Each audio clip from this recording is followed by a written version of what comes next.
મુશળધાર વરસાદથી ડાંગ અને તાપીમાં જળબંબાકાર, વઘઈમાં ખાબક્યો 4 કલાકમાં 6 ઇંચ વરસાદ. સુરતના પલસાણા અને બગોદરા તારાપુર હાઈવે ઉપર હળવો વરસાદ.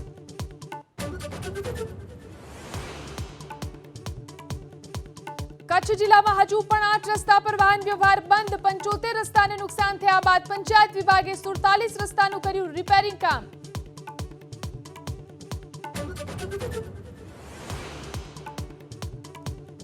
ધોરાજી ઉપલેટા વિસ્તારમાં લીલો દુકાળ જાહેર કરવાની માંગ. રાજકોટ જિલ્લા કોંગ્રેસ પ્રમુખ લલિત વસુઆએ કૃષિ મંત્રીને પત્ર લખીને કરી રજૂઆત.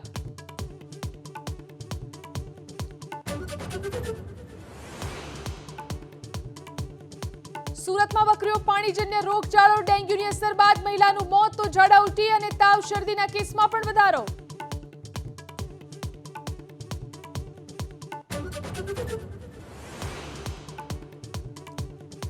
આંધ્રપ્રદેશ અને તેલંગાણામાં પૂરથી હાહાકાર. કેટલાક જિલ્લામાં સ્થિતિ વણસી. આંધ્રપ્રદેશમાં અત્યાર સુધીમાં 15 તો તેલંગાણામાં 9ના મોત. રાહત અને બચાવ કામગીરી પૂરજોશમાં.